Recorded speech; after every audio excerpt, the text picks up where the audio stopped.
I legitimately got pricked today. Yep. Oh, Jesus, Okay. fuck. Welcome to Dear Friends and Dead Ends. My name is Cody. And my name is Ashley. Cases may contain graphic details, explicit language, and very bad puns.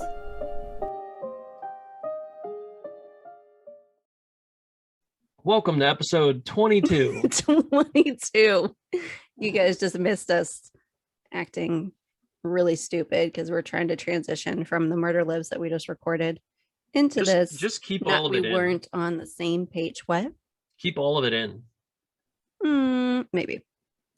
I don't know about you, but I'm feeling 22. I'm feeling 22. I think I'm gonna have that as the opener. And then everyone that's just discovering the podcast is gonna be like, and no.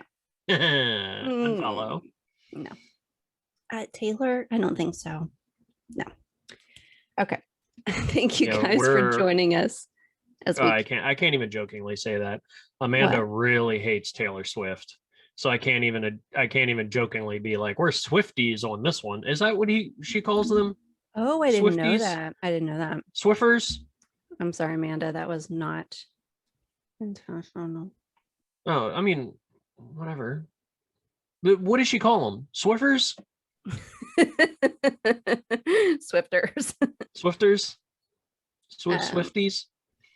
No, I think they're Swifties or something like that. All right. Well, thank you guys for joining us as we just broke down something that really doesn't matter. But I do want to say thank you to anyone new that's joined us, anyone that listening for the first time. We really do appreciate it. I promise we are just as stupid now as we always are, and that will probably never change. So if you don't like it, best of luck. Go fuck yourself. Because Cody and I, we are BFFs, and that means that we are barely fucking functional. Oh, so, shit. Yeah. That's pretty good. Yeah. I did come up with that and save that, but that's irrelevant. That was not you didn't have to tell anyone. It's fine. You could have just been like, yeah, I have no shame. Legend. I still came up with it. I have no shame. That's fair. We had a huge uptick in downloads last week, so we're extremely thankful for that. It was the highest 2 weeks I think we've ever had, so that was a huge deal, and we really do appreciate it. With that said, Ireland has listened to us now, which is a new territory for us, so we are super excited about that. Top of the morning to you. It's fine. If you don't understand that, they'll understand it. You dumbass. Listen, I've already dealt with one prick today. I don't need another one. Okay. Just so we're clear for people that only listen, she held up her finger, so I assume she hurt herself on like a thumbtack or. Oh, thank you. Actually, I forgot. Or like a thorn. No, I had to do like a physical for work, so I legitimately got pricked today. Yep. Oh, Jesus, okay. Fuck. Yep.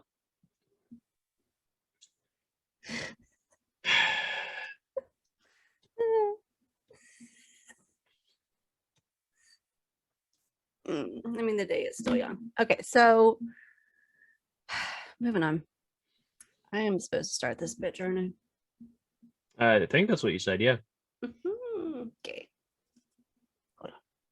Oh, yeah, because no, that's right. Because last week you were like, oh, after your short ass story, and I wasn't sure if you were kidding or not. And I was like, oh, God, and I was self-conscious about it for like. Oh, I did. I cut that whole part out. Oh, you bitch. No, because it was me, and it really wasn't that short. It was fine. Yeah, I didn't think it was. So they have no idea what you're talking about, but that's fine. Oh, cool. Yeah. All right. So last week I did the Tara Calico case, and there's a bunch of photos up on Instagram for anyone who wants to see those. It's intense for some of the photos. So I didn't think we were going to go back to Florida this week, but we going back to Florida because this case is just screaming to me. It wants to be told. So that's what we're going to do. We are going to tell the story of Pamela June Ray. And this story takes place in 1992. And it's kind of crazy. A little bit. So Pamela was born October 3rd of 1955, and she disappeared August 12th of 1992. She was a mother, is a mother if she's still alive. It's what?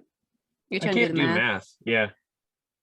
I'll make her like 30 something? 30, almost 37. She would have been 36. Yeah. So she is a white female with dark brown curly hair, very 90s tight curls. I'm imagining Reba McEntire. And when you see the photo, you are going to agree with me. And I'm even going to show you the album that I'm thinking of Reba's. And I will post these also. All right, so first, didn't Reba do that song about like oh yeah, never mind. That's the night that the lights went out in Georgia. Is that one of her songs? I thought it was until I said that and you were like, I was like, oops. It might be. It might be. So I just sent you a photo of Pamela. I'm about to send you the album art of Reba that I was immediately thinking of. Damn, that's not even like 90s hair. That's like late 80s hair that crept into the 90s. Right, but still. It's 90s Reba that I'm thinking of. So that's why I said 90s. Early 90s, because you know. Very early 90s. Oh shit. Yeah. See? I told you. I'll show you guys, don't worry. So she had dark brown curly hair, and she was 5'3", 110 pounds. She had brown eyes. Her ears were pierced, and her maiden name is Bennett. So this is her married last name. She also has a scar on her head. It doesn't say where, and it doesn't say what it looks like. So we'll have to imagine it's obviously the Harry Potter scar. So it's definitely a lightning bolt. Okay. Just imagine that. Pam was wearing purple and black flip-flops, a watch, a wedding band, a 1 carat diamond solitaire ring, 1/2 carat diamond earrings, a red tank top, and a black or blue cutoff denim jean shorts, also known as jorts, possibly also a necklace. You look confused. I don't want to talk about it. Oh, no. You don't get to do that. I wasn't. Whenever someone brings up jorts, yeah, I'm always afraid that they're secretly making fun of me because that's like what I wore. I've seen you in jorts. And it got to the point where my fiance, Sarah, and our good friend, best friend, little lovely demon, Amanda. Little lovely demon. What a compliment. I don't want to say bullied, but I mean, you just did. they harassed me to the point where I haven't worn jorts in years at this point because they were like, you got Jort-Shamed? Yeah. They denim shamed you. I mean, looking back at photos, I deserved it, but you live in Southern Maryland. What are they expecting? Yeah. I mean, it's not like I dress nice now. I mean, right. I don't wear jorts anymore because I feel a deep sense of shame about them. So you only wear like khakis. Right. I'll wear like khakis, or I'll wear like just not jean shorts. Justice for jorts. Do you know how super religious people are like really ashamed about masturbating? That's how I feel Oh my about God, jean no way. shorts. It's like Cody doesn't feel shame about anything. it's something that like I'm like, oh, I really want to do it. I want to wear them, but I can't because I know it's wrong. Does that make sense? I want to put my body in it. Yeah. Like Oh. I'll use my hand and everything to put the jorts on. Nothing else.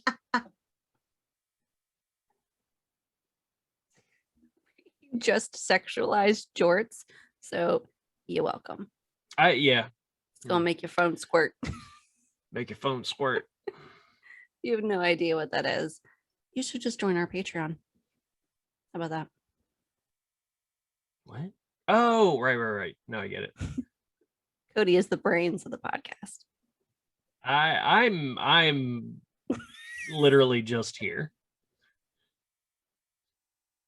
You sound like Rain Man over there. I'm having a hard time, okay? Not as hard as last Sunday, but oh, for the love of Christ. Anyway, we just described everything that she was wearing, including her super sexy jorts.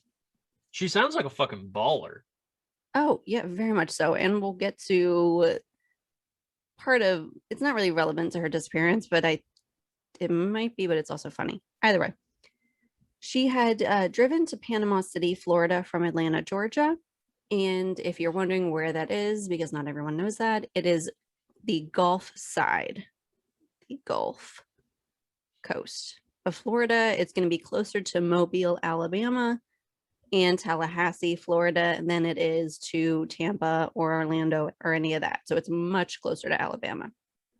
What do they call it? Floribama Shore? Something like that? Yeah. Yeah, it's basically that area. So it was very, very early morning hours of Wednesday, August 12th, 1992. She was in the car with both of her kids. One of them was 5 years old and the other was 12. And I can only imagine how terrifying this would be for them. She was meant to be, it was meant to be like a mini vacation. They were just going for the weekend.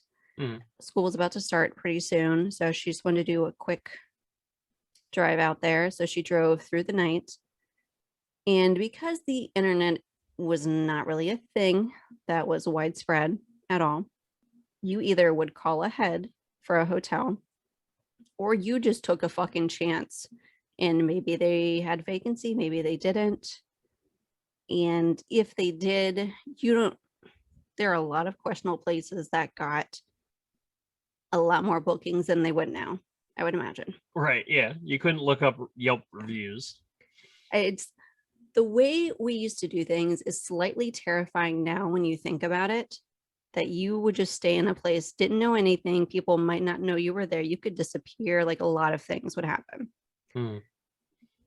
So this just makes me think of my grandmother, because we always used to go to Cape May in New Jersey. Okay. It's relevant.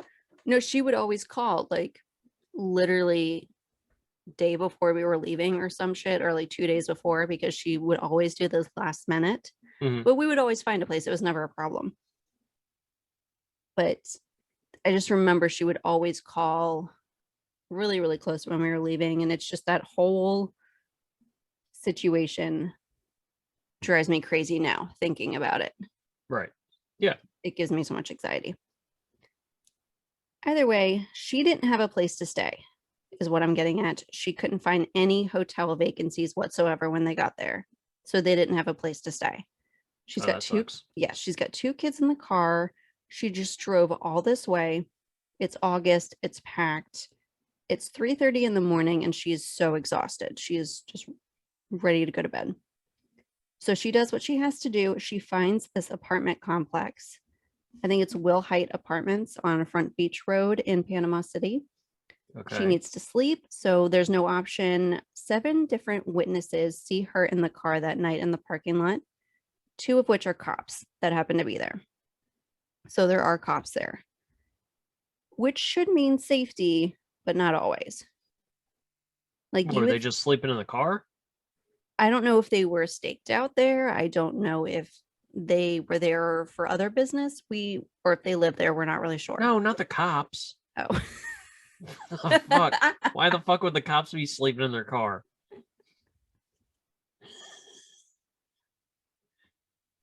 We're equally stupid. It's fine. Pam Okay. and her kids were just sleeping in the car in the apartment. Yeah, what were they going to do? They didn't have a place to stay. You didn't say that. I did. I said there were no vacancies anywhere. And you said they went to the apartments. You didn't say they were sleeping in the car. I said she did what she had to do. And they That could mean You're she gonna sleep shit behind the car because she couldn't find a bathroom either. You don't know. I'm clarifying. Continue. You may continue. Okay. I literally just said 7 different witnesses see her in her car that night. Like they place her in the car. They don't place her going into the apartment. You know, fuck it. So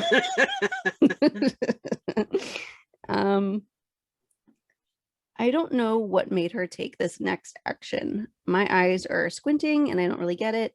So we're now at 5:30 in the morning. They've been there for the 2 hours. Maybe she had to pee. Her kids are in the car sleeping. She locks her car. Her kids are asleep in the back seat in the parking lot of this apartment complex.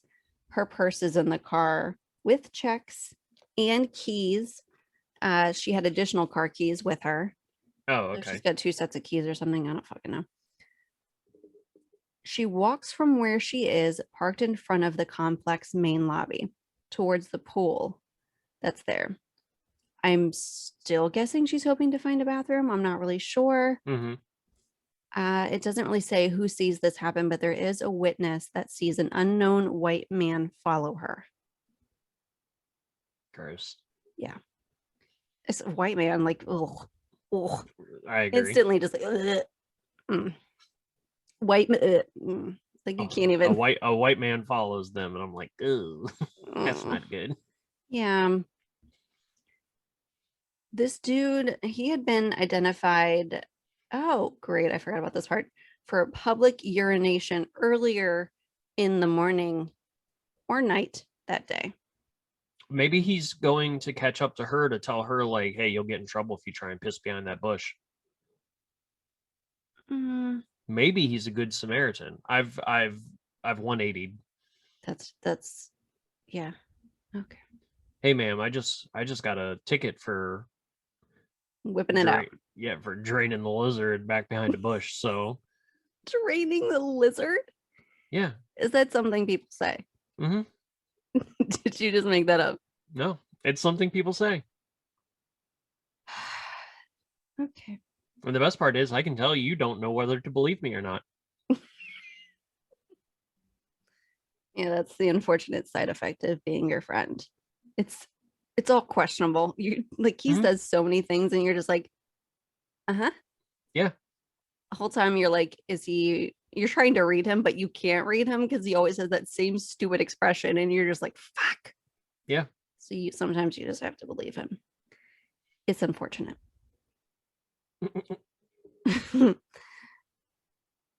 What? Oh, yes. I forgot I included a story. So, did I tell you about the time I saw someone peeing on Route 2 in the rain?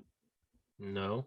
All right. So, guys, this is my story of earlier this year. It's in Maryland on Route 2. Within the last year, I'm pretty sure it was this year. So I was driving down Route 2, which is just, it's a main roadway, but it goes to... It's a route, if you will. Yeah, fuck off. This isn't going well. I was trying to get to the post office because I had to mail something. And there I am, driving in a downpour to drop off this package. there are 3 lanes. The far right is a turn lane. The other 2 go straight down to where I need to be headed. When I mean downpour, like it's raining really fucking hard. And that's when I see all this water rushing down the side and in the turn lane. That's when I see this man. He's either tweaked, mentally glitching, he's just fucking gone. Something is wrong with him. Either way, he literally is standing there facing oncoming traffic in the turn lane in the rain, peeing out from his pants into the road that he's standing in the rain, smiling. Hang on. One of the ways that you phrased that confused me. What are you peeing out of his pants? His wiener was not out, but he was peeing through his pants. I will tell you that right now. Oh.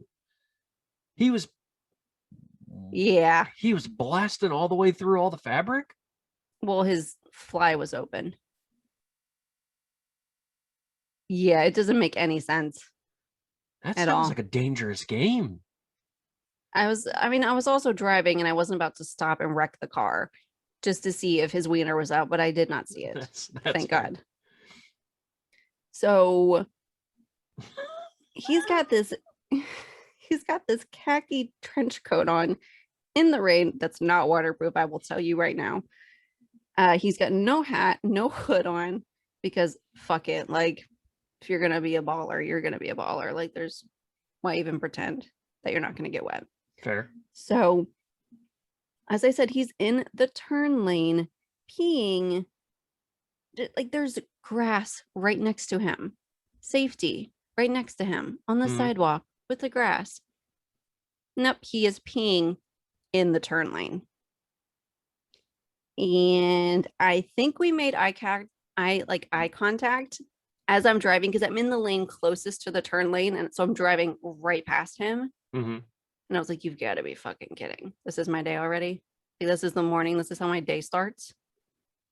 And he's just got these like googly eyes, like these wide eyes with a smile on, that he's thrilled about what he's doing. What kept you in that lane? Well, it was a downpour, so I didn't see him at first. Mm-hmm. And that's the lane I take, because soon enough I'm going to have to turn into the post office. Okay. What the fuck you trying to say? I'm just saying, like, I'm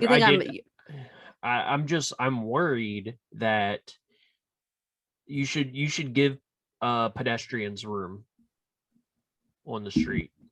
I'm not saying that what he was doing was right, but you should have been like an extra lane over. That's even scarier. Can you imagine? It's a downpour and I did not see him. If I had to turn it, I hit him. If you hit this man and you get out of the car to check on him and his dick's out, and you're like, what? Did I hit him that hard? I would not have been confused, but thank you. Oh. Would you? I don't know. I feel like my first thought would be like, did my car pull his penis out? I don't feel like I'd immediately go to, oh, he must have been standing in the road pissing. I feel like I'd immediately be like, you know, when they say I want to hit it, but they're not always ready. That's fair. That's fair. But no, Cody, I didn't see him. That's why I didn't get over. Okay. Until he was like, and there was a car next to me, so I couldn't have gotten over. It's weird that you just thought of that. That I just thought of that? I mean, just remembered it. No. No. You know, when someone gets hit for it. You know, when someone gets hit by a car and their shoes come off, I feel like that would be my first thought. What? That would be my first thought, is like, if I hit him, like, Oh my god, the force of the collision knocked his penis out of his pants. Mm. That's where I'm at. Point being, I saw a man urinate in public and I did not like it. Yeah, no, that's fair. That is a valid response. He was definitely on And I'm drugs. sorry you had to go through that. No, you're not. That sounded patronizing, but I actually am. That I No, mean, you're not. I No, you're I not. You're jealous personally- because you didn't get to experience it. Mm, Yeah, you maybe are. a little. It sounds hilarious. Like if something like that happened to me, I'd be like, "Oh my god!" I'm trying to see if there's anything that I missed, but no, for sure. Oh no, yeah, no, for real. Like I wasn't trying to make eye contact. I was like, what the fuck is going on? And he's looking right at the cars that are coming. He's like making full eye contact. It's yeah. He was Don't doing do that drugs. thing like Just don't do drugs.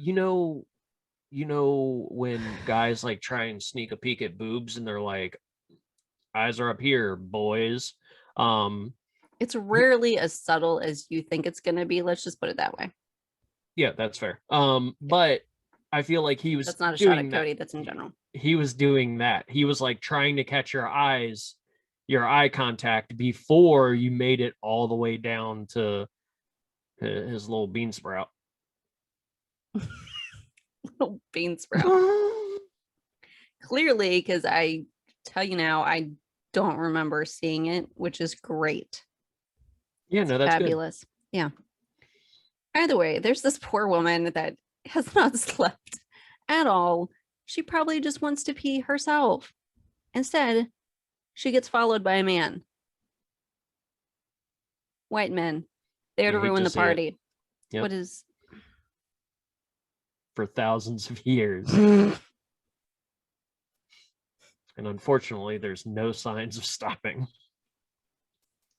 Yeah, unfortunately, that seems to be something that we have not fixed in the scheme of humanity. Instead, white men keep getting worse. Sometimes more self-aware, but do they change their actions? I'm not sure. Cody sure does. I was wondering if that was pointed at me. It wasn't. No, it wasn't going to be it. That was off the cuff. Oh, fair. What a zinger. Also forgot this part. Witnesses hear screams that sound like a woman, and it sounded like it came from the pool area. Does anyone do shit about it? Call 911 perhaps.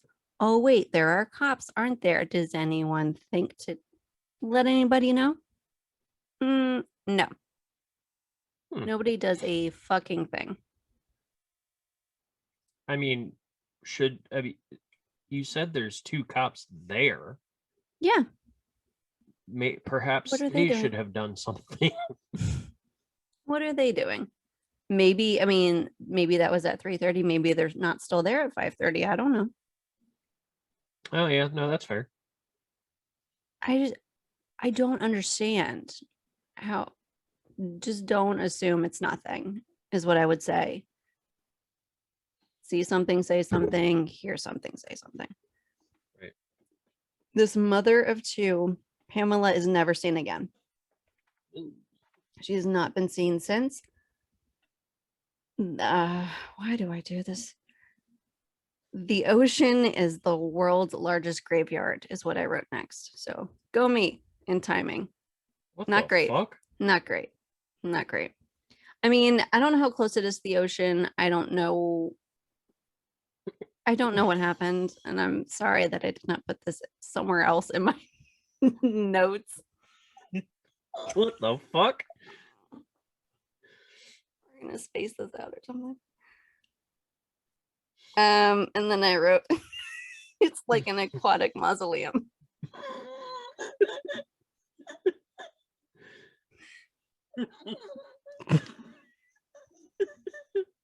Oh, okay. Because I'm sympathetic, apparently. I really do care. I don't know why I put it right after that. Honestly, if it's a state that's close to water, my first assumption is that someone disposed of the body in the water. Exposed? Exposed of the body? No, that's not going to help them get away with murder. They have to dispose. Oh, you right. Not in the head. So let's move right along.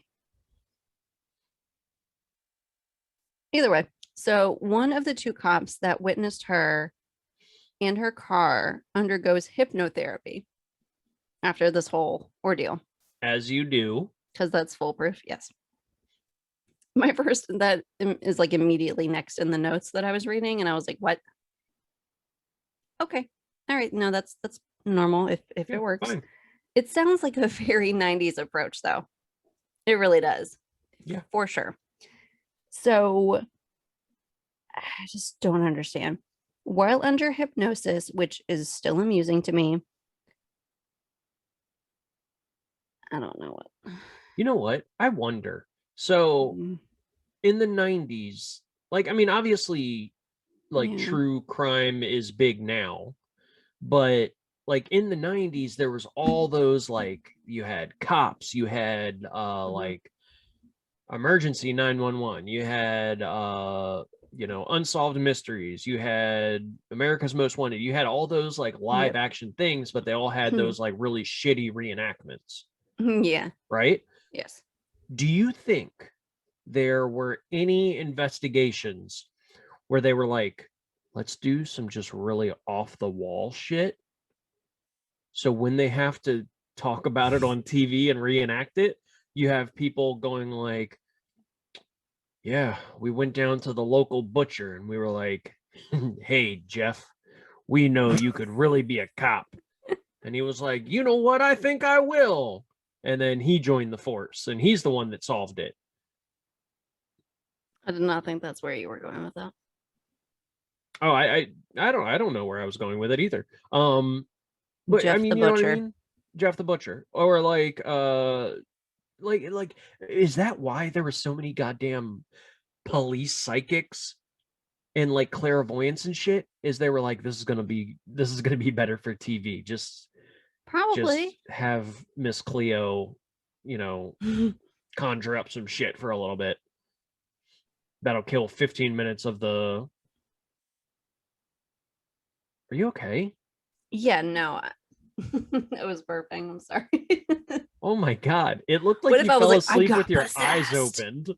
That's why I was. What the fuck? What if I, like, all of a sudden I was Miss Cleo? Because she did die, I think. Whatever. She was a scam artist. Yeah. I almost did the voice, and I think so that's are televangelists 90% of the time. I'm not even gonna pretend. All right. I don't have nice things to say about Joel Osteen. We'll see. Does anyone? Probably not. We all know his loving help during Hurricane Harvey, was it, in Texas? Or any sort of problem, period, the end. Well, no, he wouldn't open his church up to like shelter people. Instead, he like handed out Bibles or some shit, or his book. Because that's going to be a flotation device. So he goes to a hypnotherapist, which is going to be foolproof. So while under hypnosis, he has these hyper observant hypno details that come out about the suspect. Shit. Yeah. Light hair, light eyes, 6 feet tall, 150 pounds. That's it. Oh, that was it? That's it. Yeah. That he literally just described a tall, skinny person, and they could be white. It could just be really bright out. That it's the middle of the night, but yeah. Oh, right. Wait. Well, I thought this was at 5:30. Is the sun up at that point? Summer. When's the sun come up? Could be August 12th, 1992. When did the sun rise? Alexa. Alexa, you bitch, tell me. let's just assume that it's probably not at 5:30. It's probably still relatively dark, but maybe the sun rises around like, I would say 6-ish. Maybe it's a Interesting. little bit light. Maybe. I really wish I could find it out. It's going to bother me. But either way, I think the only other thing that he says is that there's a shirt that this guy is wearing that has interchanging dark and light colored horizontal stripes. Mhm. I mean, there's no way he could change a shirt either. So that's impeccable right. details. Ah, yes, he was wearing a striped shirt, and I can see in my clairvoyance that he only owned that one shirt, like a cartoon character. Yeah, with the description like that, I'm sure the police weren't like, holy shit, that's the guy. That's him. Yeah, We know that's dog exactly shit. who that is. They kind of were though. So plot twist. So there was an individual who had been picked up for kidnapping and assault on a woman in Cripley, Florida, which is about like an hour away. This was March 1992. So this is 5 months prior to this incident in August. Why are you smiling? Nothing. Why are you actually smiling? You said Cripley? Were you gonna do like Cripley, believe it or not, or something? No, I was gonna say We're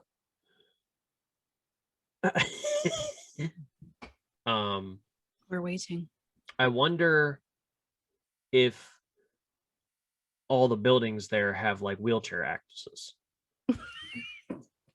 That was your first thought. Yeah, This is gonna be a bitch to edit. because it's Cripley.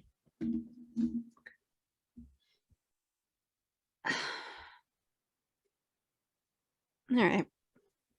I mean, right? Charges in the March case got dropped though, because the victim had trouble with certainty in regards to the suspect's appearance. She had been hit over the head before during the altercation. So obviously that's going to affect your vision. And then Cody and I are quite simple. Like, you remove our glasses, shit's over. We ain't seeing shit. Yeah. You It's- take my glasses off, you basically blindfolded me. Yeah, it's blurtopia. There's just no way. No way.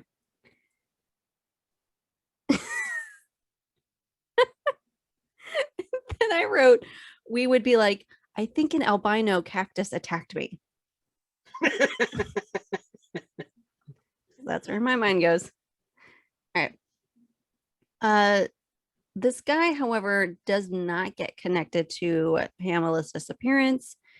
They go after the lead for a little bit, but unfortunately, it doesn't really turn out so well. They can't find anything. But I do have a fun tidbit. So in 1989, 3 years before she vanished, there was a hilarious mistake that got made.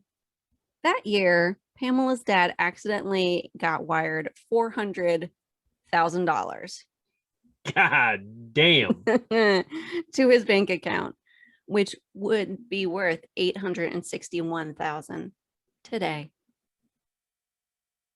That's a lot of money. That's fucking dope. Yes. So a bank clerk in Georgia made the mistake. So that's on you, buddy. Right. What did they do? They fucking spent that money, bitch. I love it. Yeah. So Pam helped her dad spend it, which is exactly what I would do. But apparently that is illegal, even though it's not his fault. That's illegal, really? It's illegal. So in 1991, her dad pled guilty to theft of mislaid property, which is a charge I didn't know that you could get. Yeah, that's bullshit. But you can. So the bank don't fucked up. Hold Yeah, the bank so, accountable. They're insured. I wouldn't recommend using the money if that suddenly happens to you, because apparently someone got arrested for it. I'm gonna hire a good ass lawyer with my new money. Right? I think it's dumb, but laws are laws, and murder of funds is murder of funds.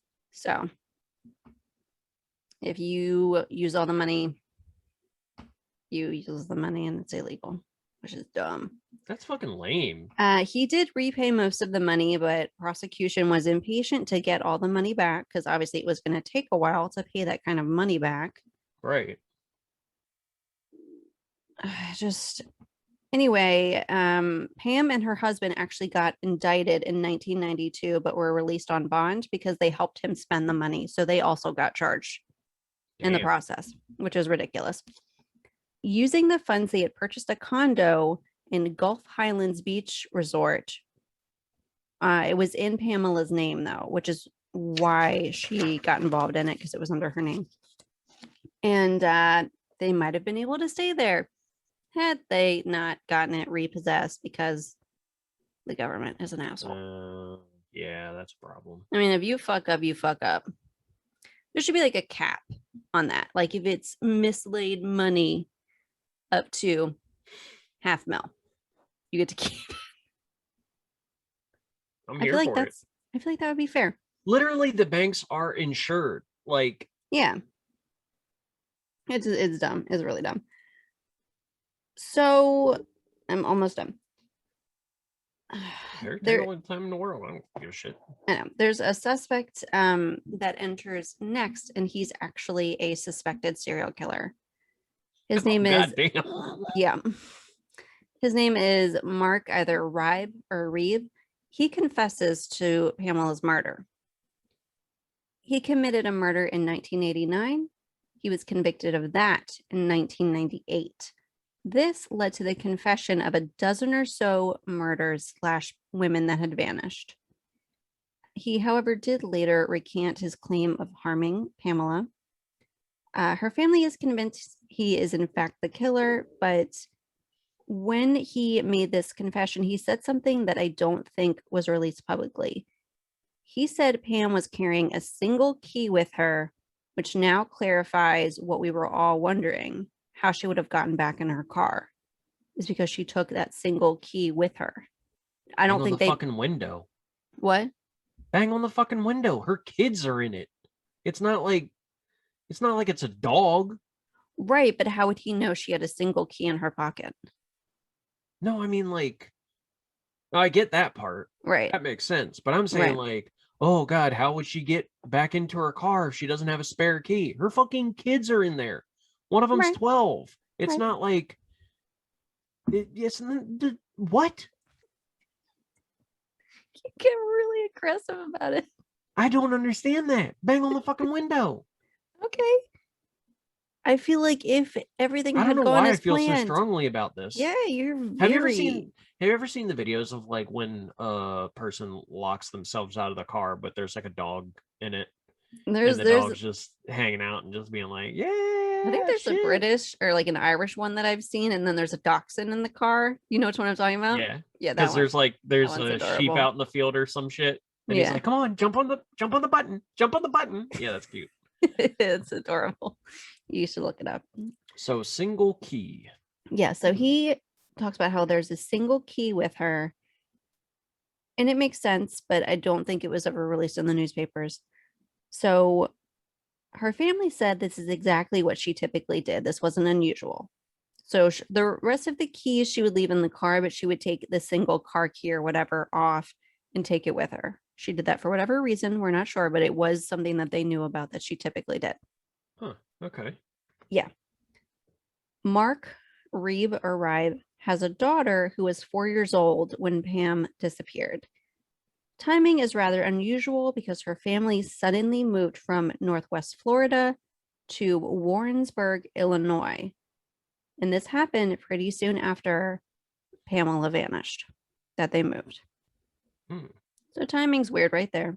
Yeah. I just keep thinking about those poor kids that are in that car. Could you imagine waking up in a city you don't live in, that you don't know? Fuck, I didn't even think of that. Yeah, this is what drives me insane. And they don't know anyone. And there's cops there, and they don't know where your mother is. That's terrifying to those poor children, especially the 12-year-old, because the 12-year-old is going to have to act like the parent at that point, because they got to take control and care for the 5-year-old that's also there. Mm-hmm. And also, like, rough. There's fucking August in Florida. That car had to have been hot as shit. Overnight, and because they'd been driving and AC and everything, Right. I think it would have been okay. I don't know if she left the car on either. I'm not really sure. I don't know why the fuck my brain cannot remember that this happened like early morning. It doesn't remember a lot of things, so I mean, that's a good point. Solid. In addition to that, Mark's daughter also reveals that after driving to their new home in Illinois, they had 2 U-Hauls with them. He's immediately like, best get to digging, and he has them dig a bunch of holes in the yard. Well, In those holes, he buries some bags of which the contents is unknown. In 2019, the police are like, we need to check this. We should probably fucking dig that shit up. They dig up the property at this home. They don't find any remains. At this point, he's had 27 years to move these bags. So we have no idea what was buried in the yard. So Pamela is still missing. We don't know where she is. There's a lot of really fucked up, weird dead ends that have happened. And that was not intentional with the podcast, but that just worked out. But unfortunately, she's still missing. So if any of this rings a bell, if your family has ever heard anything about this case, Panama City PD, it's 904-233-5000. This poor kids. I can't even. Yeah, that's fucked. I didn't even think about that. Yeah, Kids being in the car and waking up and being like, "Oh shit, mom's going." Right? No, that would be terrifying. It would be horrendous. Sometimes there are great mothers. And then we have our headline. I was like, damn, bro, she got kidnapped. You can't call her a shitty mom because she got kidnapped or something. No, that is not at all. I think she was probably a great mom. And I think, okay, so the headline we have, mom who allegedly offered baptisms in Florida canal named person of interest in death of 2 daughters. I feel like I might know the answer, but how did the 2 daughters die? I don't know. So, Lauderhill Police Lieutenant, this is people.com again. Mike Bigwood identified the girls as Daisha Hogan and Destiny Hogan, and their mother is I think it's Tanessa Hogan.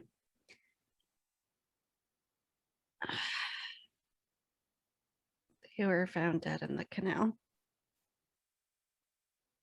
I had a feeling that's where that was going. I mean, when they put that in the title, it makes sense that they're going to lead you to the same canal. Yeah. They were found hours apart, the girls, and they were both in the canal, which is, oh my, I don't even know. So it looks like Daisha's body was recovered just after noon. Oh God, Destiny's body was recovered shortly before 9 p.m. That is a huge gap. That's 9 hours. The lieutenant did say that the kids were last seen with their mom. That doesn't make any sense. Is the mom Tanessa? Mm-hmm. Oh, okay. She's now what? I don't know why, but for some reason I wasn't sure if. So wait, she was just offering baptisms to other random people? Yeah, I think I'm about to get to that. Oh, okay. I'll shut up. Whoa. Tanessa is now being looked at as a person of interest in the 2 girls' deaths. She allegedly was offering baptism in the canal that runs behind the condominium complex on the day her daughters were found.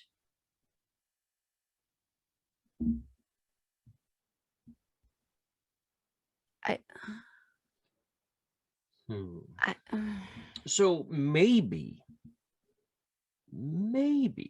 what she was doing was she kills her daughters, right? And she goes, oh shit, God probably didn't like that. How am I going to get into heaven? I know if I do a charitable act such as offer baptisms to a bunch of people, maybe the good will eventually outweigh the bad. But it sounds like people don't want to be baptized in a dirty old condominium canal. So I'm going to say the murders probably still outweighed the baptisms. Also, that's gross. You That kill was a lot someone. of talking for not a lot of. Yeah, there wasn't a lot of substance to that. So also dipping, like, I mean, I guess I it's can't not like believe this. it's not like a bathtub where, like, if someone's floating dead in a bathtub, It's like also Florida. That's gator country. yeah, I didn't even think about that. I don't like that. No. But what the point I was making was, like, if you're in a small body of water, like a kiddie pool, and you Mhm. drowned someone in the kiddie pool and they're dead floating in there, Mhm. it's pretty gross to try and then baptize someone right next to them. But in a canal, I feel like you have enough real estate that you can kind of spread it out and it's not as gross. You're right. It's just heartbreaking and vile. Yeah, but it's not as gross. I can't believe I do a podcast with you. Okay, so apparently she was in the canal offering to baptize people in the neighborhood. Several witnesses reported that they were offered a baptism by Tanessa. Mm-hmm. She was in the water swimming. She had a Bible and she told me to come here. I said, why? She said she wanted to baptize me. She says, God told her. I said, God didn't tell you anything.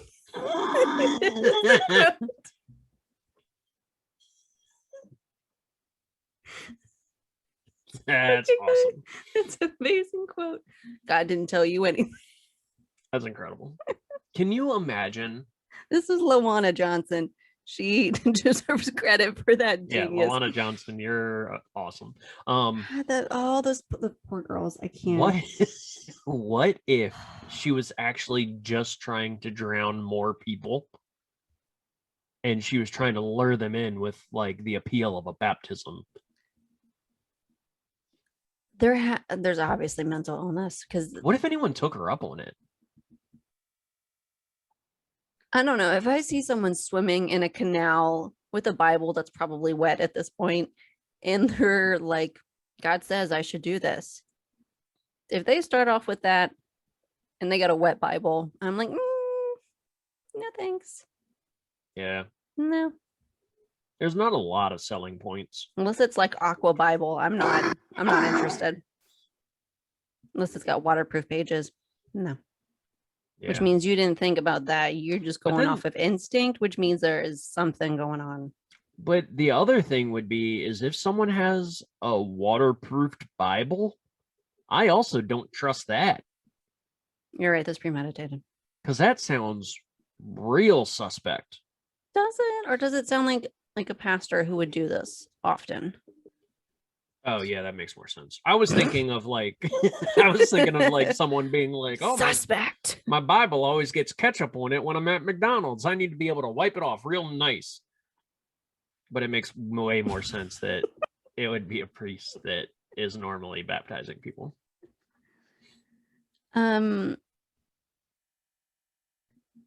Another neighbor, Marie Williams, came forward and said that Tanessa offered to baptize her children in the canal as well.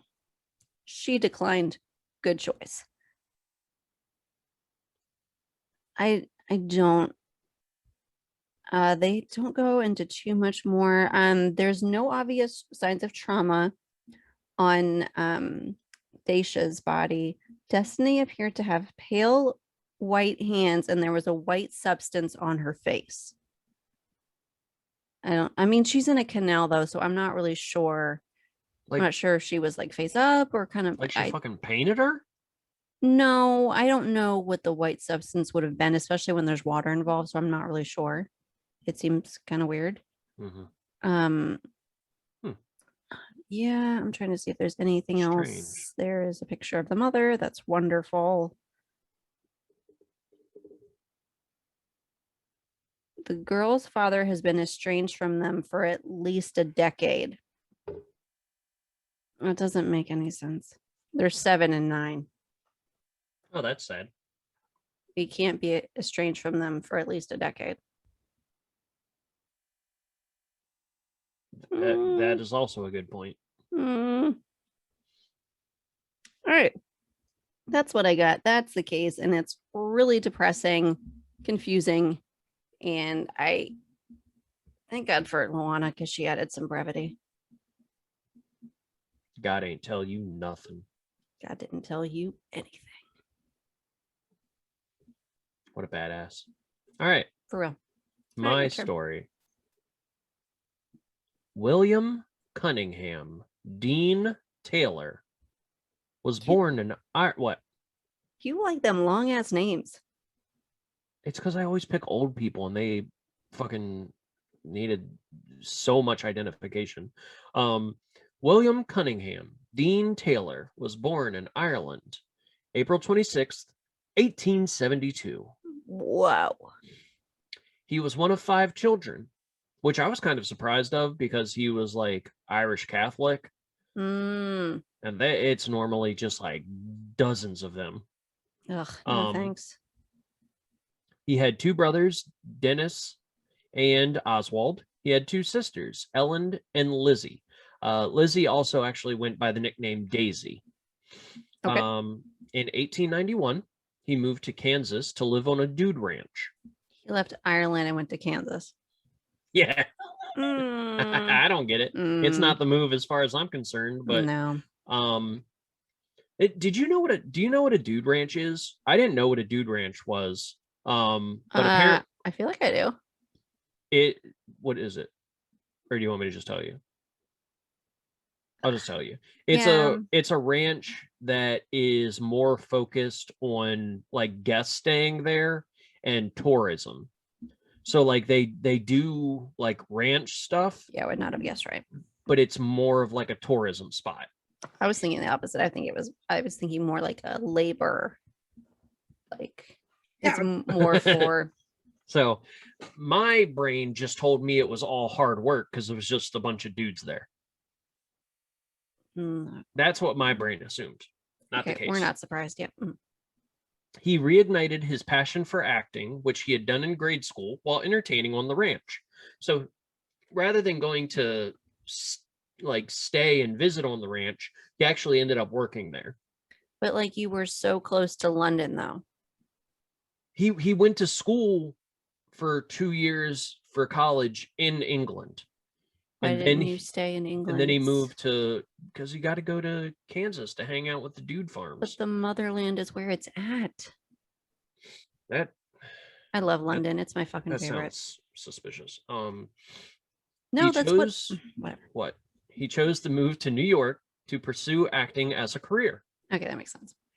In New York, he went to a showing of a musical called Florodora. Florodora? Florodora the Explorer.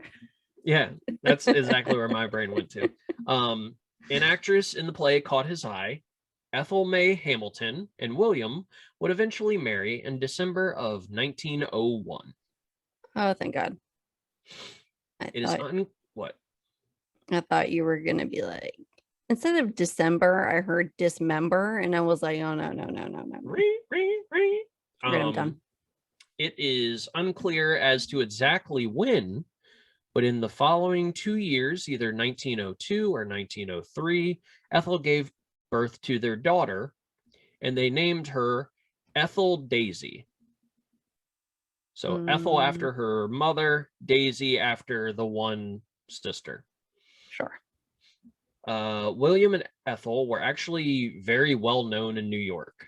They were very familiar with all the big names, the important people in the city, and were members of several different clubs and social groups.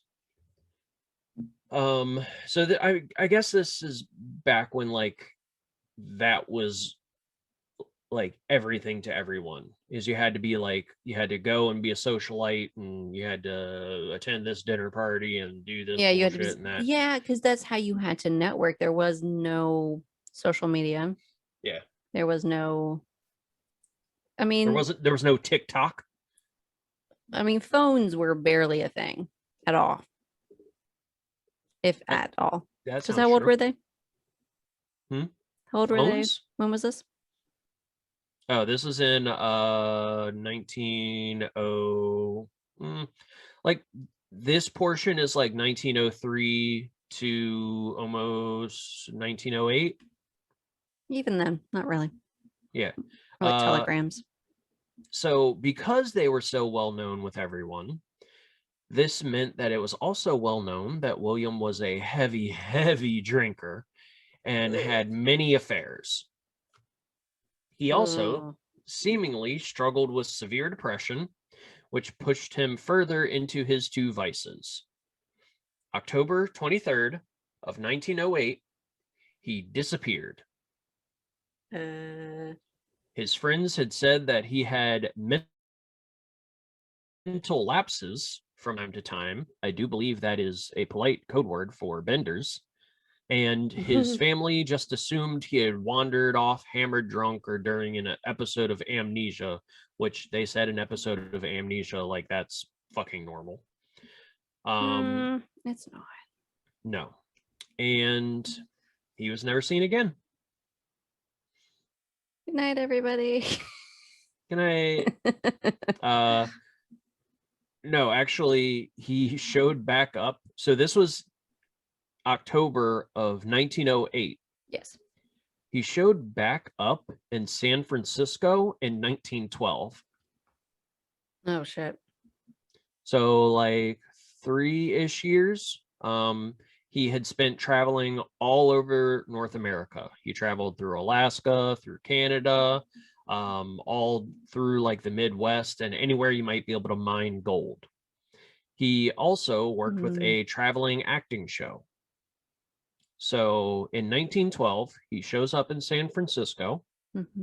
He sent word to his old friends in New York, who came out to San Francisco, gave him a shit ton of money so he could restart his life in Los Angeles. What? Yeah. They weren't like, oh, you fucking shit stick. No, where have you been? I don't know. They showed up in San Francisco and were just like, San Francisco. San Francisco. No, it was just like, do you, boo? Also, is mining for gold like a euphemism?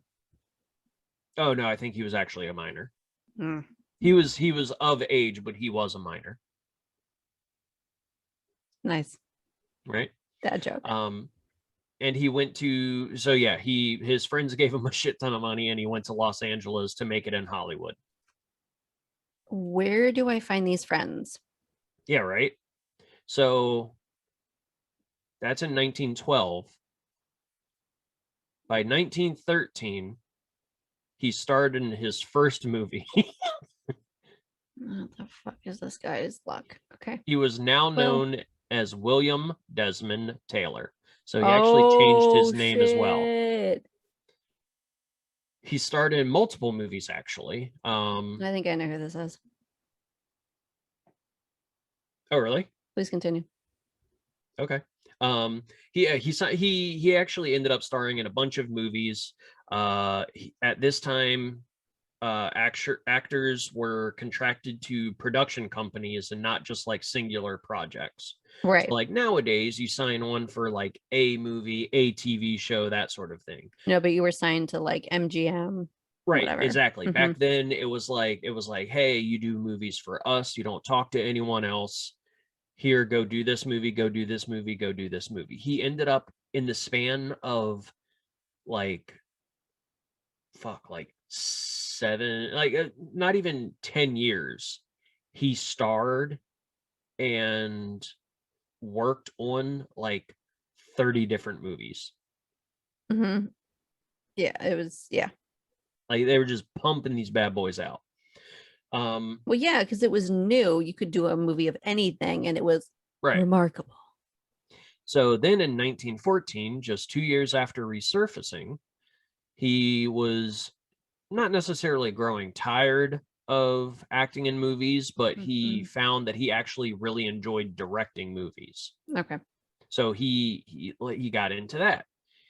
In 1915, he also found out that his brother Dennis had actually bailed on his family as well. So it's genetic. Apparently. Jesus Christ. So he ended up like moving his brother's abandoned wife and her 2 kids out close to Los Angeles so she could be treated for tuberculosis. Okay. All right. He's winning So brownie points. Okay. he did a nice thing for another family that was abandoned by one of him or his siblings. I bet you his wife was like, "What the fuck? Are you serious?" So it gets kind of weird. So, though acting and entertaining was his passion, he joined the army towards the end of World War I to do his part. Okay. He actually like went overseas. He did well in the army. He was there during Dunkirk. Like it was, he like genuinely went and served. Okay. So once returning home from war, he continued to focus on directing movies, though he did sporadically still appear on film. All while avoiding his wife. One such film was the movie Captain Alvarez in 1918. So this is 10 years after he bailed on his family. As it turns out, Ethel and Ethel Daisy went to see this movie. They had since heard that he was working in Hollywood, but didn't know what he did and didn't know that he had changed his name. So they couldn't really like research and get any information on him. Well, yeah. How would you they're do apparently that? right. They're apparently sitting there watching this movie, and Ethel sees him and like loudly exclaims, like, "That's your father," to Ethel Daisy. So Ethel Daisy wrote him a letter. This was in 1918.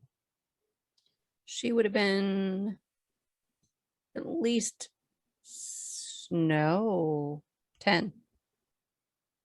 She was born in 1902, 1903. Oh, I thought she He was born in 08. abandoned them in 08. Never mind. So she's probably what, like 15? Okay. 16? I don't know. All right, that makes sense. And so he went to visit them. Oh. 3 years later. So she wrote him a letter in 1918, and he finally visited them in 1921. Bro, it takes like a month at most to get that letter. Right. So he visited the family, his now ex-wife, because she had actually filed for divorce in 1912 after being abandoned, and estranged daughter. And he was so kind as to make his daughter his legal heir again. So if anything were to happen to him. Damn fucking straight. All right. So on February 2nd, 1922, William was found by his personal valet, Henry Peavy. He was found on the ground at 7:30 a.m. Was he in his apartment? He was in his bungalow. Do you actually know this story? I do. What the fuck? I don't remember all the details, but I do know of this, yeah. So Peavy tried to get help. Yes. Instead, people gathered around wondering what happened. That sounds very, yeah. Yeah. Eventually, a doctor stepped forward and looked over William's body, pronounced him dead, and said it was from a stomach hemorrhage. So basically saying his stomach ruptured and killed him. The doctor then left and went on with his day as they were awaiting authorities to come. someone moved the body for fuck knows whatever reason and discovered he had Well, what? no, like continue, but it's happened before. Someone moved the body and discovered he had actually been shot in the back. Oh my God, no way. So who knows if that was a doctor at all? No one was Plot ever able twist. to identify him.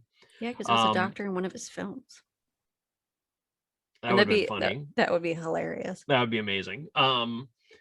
It was never considered a robbery, as William was dressed well and had tons of valuables on him, and the equivalent of $1,000 in today's money. It was like $78, but that translates to fucking like $1,016 in today's money or some shit. Okay. And none of, like, he was dressed really well. He had a jewelry. He, had $1,000 worth of cash in his pocket. He had like a gold pen knife and all this shit, and none of it was disturbed. Yeah, so obviously they weren't there for that. Right. So that's essentially the story. Mm-hmm. The reason I'm covering it is because there's 7 serious suspects. Oh, it's like a game of Clue. Right? It's kind of fun. Yes. And nothing ever came of it. No one was ever charged. No one was ever caught. But there were 7 serious suspects, and all of them were like pretty interesting. Mm-hmm. Or at least I saved the one that's my favorite for last, and it makes me laugh a lot, and it is terrible. Those are both your MOs. So yep. So the first person people suspected was Mabel Normand. Mm-hmm. She was a comedic actress rather. That almost wasn't. What? Like that would have been quite controversial. Oh yeah. Who was like really close to William, and apparently William was very much in love with Mabel. Okay, yep, I remember this. But Mabel was very much in love with cocaine. And as we've all heard, cocaine's a hell of a drug. William had gone so far as to go to the police and give all of the info he knew about Mabel's coke dealer in a plea to get her clean and hopefully see him as like a viable partner. Like I understand the sentiment, but it does feel like that weird like white knight thing. Like, well, if I help her get clean, maybe she'll love me. That white powdered knight or that? It is possible that her dealers found out and had him killed because he was going to the authorities. Sometimes but it's not. Shouldn't do the right thing. I know, right? But it's not likely Mabel did it. His death haunted her to the day of her death. She was apparently inconsolable at the funeral. She was seemingly the last person that saw him alive. Okay. And then she passed away in 1930. Ooh, that is not very much later. About 8-9 years. So not a ton. She passed away of tuberculosis as well. Good Lord. She asked a friend just days before her death, do you think they'll ever find who killed Bill Taylor? Like all those years later, and she's still like, she's dying, and that's still what she's thinking about. So like, it's not very likely that it was her. I feel like I would wonder if that happened to you. I would wonder. Because we're good friends. Yeah, no, that makes sense. But if you were the one that fucking killed me 10 years from now, you wouldn't be like, I mean, maybe it might be, it would probably be more framed like, got away with that shit. Not like, do you think they'll ever figure out who did it? I mean, she is fucking dying, so Yeah, I mean, you got nothing If to hide at there's- that point. Yeah. Faith Cole McLean could have done it. Mhm. She was William's neighbor and even claimed to have seen his killer. She heard what she thought was a car backfiring. What? Literally, you were like, claim to have seen his. My first thought was wiener. Wiener. It made no sense. Okay, she thought she saw his killer. Yeah, she had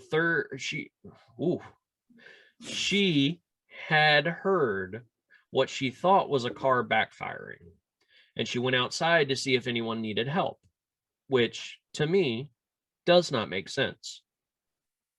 If a car backfires, like, there's not fucking anything you can do about it. You just go outside and look around, make sure everything's like, what? Is the car okay? Oh my god, I'm a mechanic. So Only when we role play though. she said she saw someone come out of William's house, then go back in as if they had forgotten something, come back out, smile at her, and then run into the alley. You're like, you can go and be next, bitch. I need to get the fuck out of here. So she was like, yeah, I mean, they smiled at me and then they went running down that alley. Do you think that's strange? I think she was just stupid. Yes, and yes. I think she might have just been dumb. So yeah. She told the police she thought it was someone in disguise, as it looked like their face was painted white and the build of the person was small, as if it was a woman dressed as a man. But there's literally no motive But their for face is painted white. like ghastly and smeared.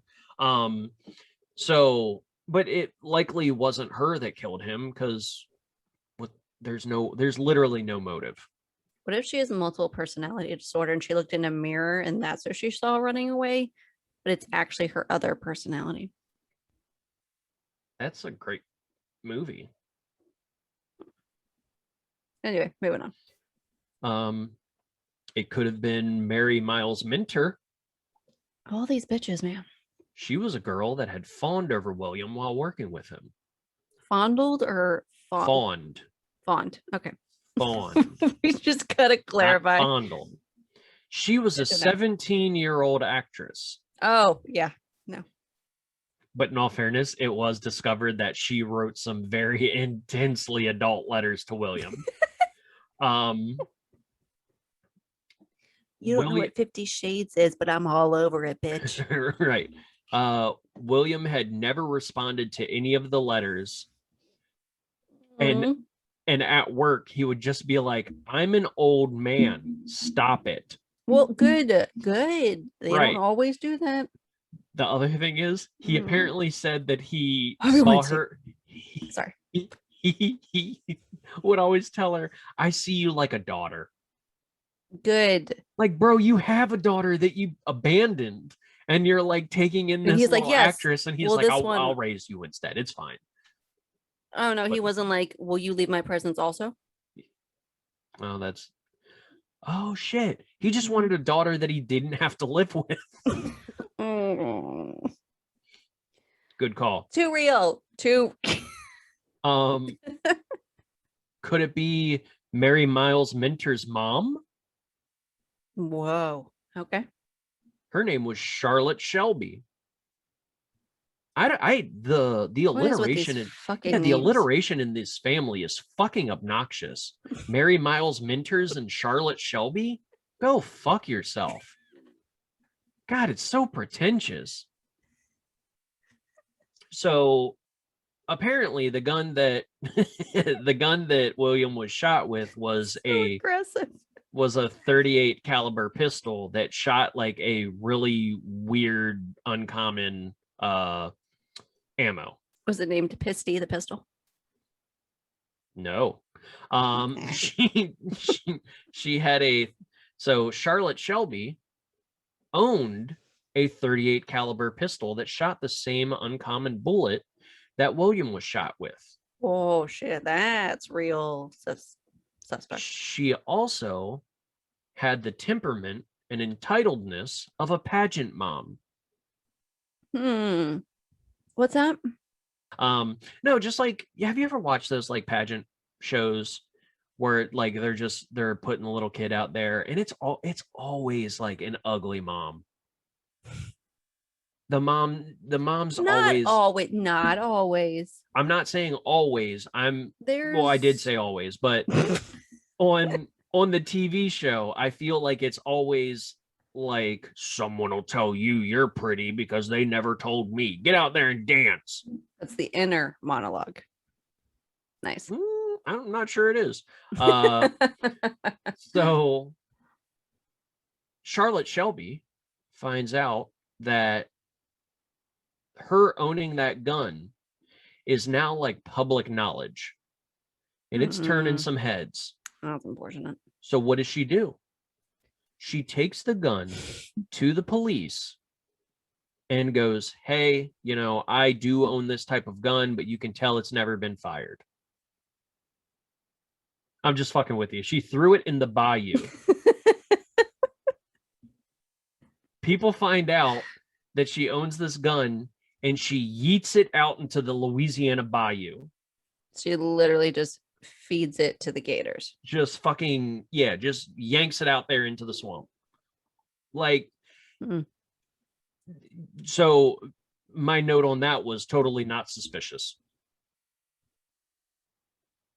And now I'm just imagining Lewis from Princess and the Frog, and he's like, I got a gun. Like when he's like, I got a stick. The only thing scarier than a regular gator is a gator with a handgun. Tried to think of something that would rhyme with armed and nope. Armed to the teeth, because alligators have a lot of teeth. Armed Is that a good one? teeth. That wasn't good. Perhaps it was Louis Armstrong. That's pretty good. All right, Okay. I'll give it to you. Perhaps it was Margaret Gibson. I'm sorry, I'm an idiot. Please continue. She was just a straight up criminal. Are these all women? No. Okay, good. She was just a straight up criminal that seemingly did all sorts of fucked up stuff in Hollywood to make money once her acting career didn't take off. Oh my God, that's so rare in Hollywood. I know, right? She did prostitution. She sold opium, extortion, just like straight up theft, all sorts of wild shit. She even allegedly confessed to the murder right before she died in 1964. Having said that, I think it was probably more of a case of like, I want people to remember me. Oh, probably. You know what I mean? Like it felt like a oh, I want people to never forget my name sort of move. Because if she's turning to those activities, she didn't make it in Right. Hollywood. Yeah. Was it the valet that was fired just months before the murder? Not the one that found him. Edward Sands was fired because while William was away, Sands wrote himself a bunch of checks and forged William's name and crashed William's car. Was there one made out to Pizza Hut? I don't think so. So he comes home. He's like, dude, you can't do this shit. He fires him. Understandable. So Sands came back and robbed the place. But no one knows what happened to him after the murder. Also, did he rob the place though? Oh no, like not that night. Like just after he was fired, he came back and robbed him because he was like, fuck you. Okay, never mind. Was it the valet that found him? Henry Peavy? Almost certainly not. And this one is my favorite because of how fucking dumb it is. Oh my God. Okay. 3 days before the murder, he was arrested for social vagrancy. What? Right? What does that mean? Acting homeless? Okay. He, as far as I could tell, he, at a time, which not saying like it's easy now, but he was black. Okay. And it seems as though he just couldn't prove that he was employed. Even though he was employed, he just couldn't prove that he was employed. So Well, yeah, they you didn't have him. an employee ID card. Right.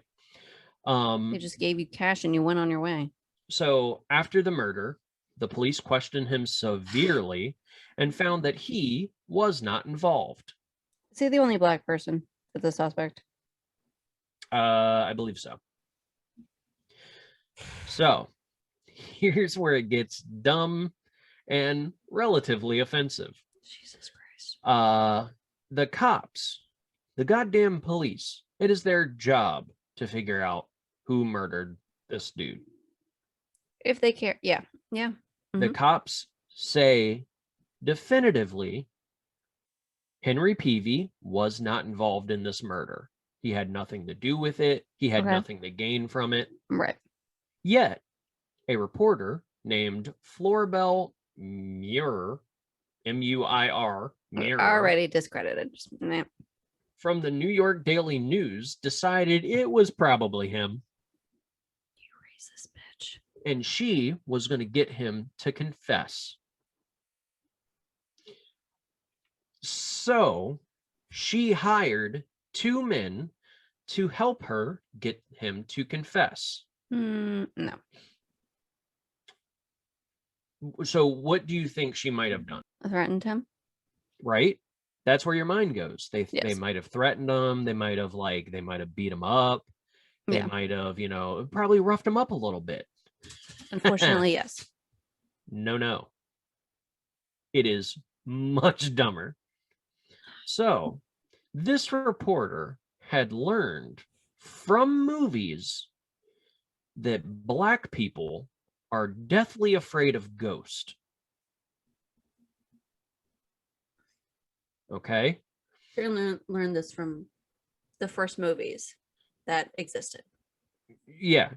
Okay. So she went out, she watched some movies, and she was like, oh, that white person that's painted black, right, is very afraid of that ghost. Okay, legit. So she knew that black people were super afraid of ghosts, right?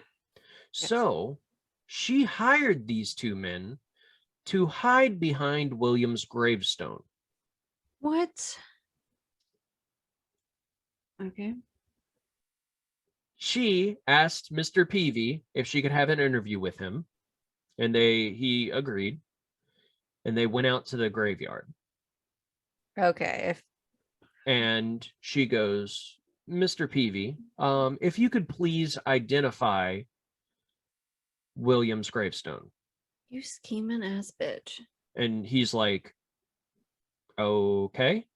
So they walk through the graveyard and they finally find his gravestone. And he points at it and he's like, ma'am, it's that one there. And these 2 men, literally wearing sheets, not like the KKK hoods. We're talking like Charlie Brown 2 eye holes cut out ghost costumes. Right. Not even like how a ghost would be seen. Right. Okay. So these 2 grown men jump out from behind a gravestone. This is so embarrassing, and it's not even me. Wearing bed sheets. And yelled, I am the ghost of William Desmond Taylor. You murdered me. Confess, Peavy. He literally just started laughing. And then it said that he swore them each. So he basically laughed at them, told them to fuck off, and then just left. Like, I don't even think he took the ride home. Like, he was just like, I'm done with this. He is my hero. We need a picture of this man. This is amazing. There is one. Yes. But what the fuck? You watch a movie and you're like, oh, black people are afraid of ghosts. It just, dude, I was laughing so fucking hard reading this. So they jump out, they're like, confess, PV, and he literally just laughs. He tells them to fuck off, and then he just walks home. Right? Mm-hmm. So apparently, it was on record that after they tried this, the reporter, the only thing she thought was wrong with her plan was that she didn't realize that William Desmond Taylor had a British accent. So when the ghost didn't have a British accent, that's how PV knew it was fake. That was the only thing she regretted, was not telling this fucking hoodlum, like, jump out and scare this poor innocent man. And her only regret is, shit, I should have told him, like, say, oi, governor. Please tell me she lost her job or some shit. Like, she just sounds like a fucking idiot. Yeah, no, it was 1908. No, or 19, it was 1900s. They didn't give a shit. So yeah, that's everything. Me personally, so if that one girl really did kill William, right? The one that confessed on her deathbed. The only thing I can think of is perhaps the mom that owned the gun and was like super protective of her daughter and wanted like her daughter, she basically like wanted her daughter to get with this old dude so she would get the clout. Right. And the money and the whatever. So if she hired the other girl who was already prostituting and selling opium and shit and would do anything for $1, maybe like maybe Shelby gave Gibson the gun. Gibson went, killed him, and brought it back to her, and then she threw it in the bayou. But it was never solved. It's still unsolved. I mean, like, the story. It's an old Hollywood case. Yeah, and the other thing is like, I guess right after this, because like this caught such like a big audience because of everything, it was like not a good time to be in Hollywood. Because like, have you ever heard of Fatty Arbuckle? Yes. Apparently, like, that whole thing was right around then, which that's super fucked up too. Yeah, did not go well. Didn't go well. Oh yeah. Just a lot of like gross weird shit in Hollywood, which I'm sure definitely doesn't happen today. No. But yeah, I literally oopsies. But yeah, fuck. I love that she was just like getting that from a movie and being like, this is the way we do it. God damn it, he wasn't British. I mean, it was foolproof other than that, obviously.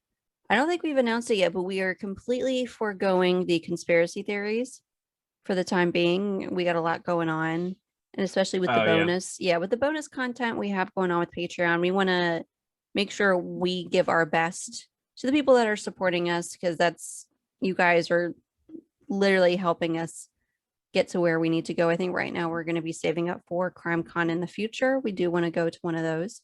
Yeah, that'd be cool as fuck. That's what we're looking towards. I don't think it's going to be 2022, probably 2023, but either way, thank you so much, guys. Don't forget to rate, review, tell us how you found us. That would be really, really cool if you put that in the review as well. We're still waiting to hear what kind of fruit you guys want to fuck. You're right. We're on pins and needles. We really want to know. Really, just put like an emoji. It's fine. What else?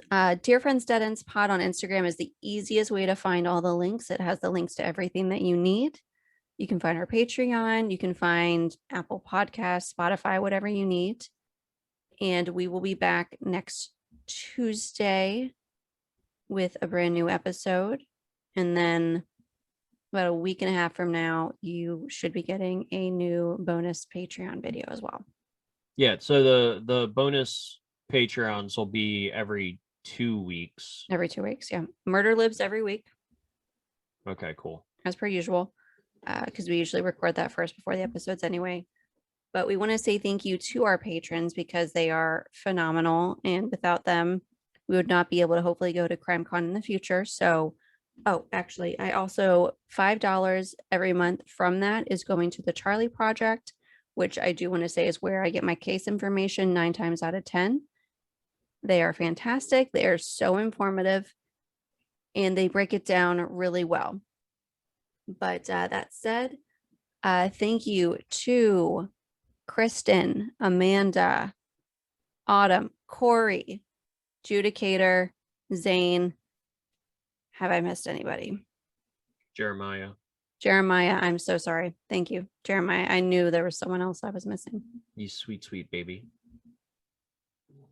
Okay. So support Midwest Mystery Files. After We you do support love us. Midwest. We will be doing some type of collab in the future. But thank you so much, guys, for listening. We are going to see you next week in episode 23 with hopefully 0 Taylor Swift references. Or Sorry, more. Amanda. Bye.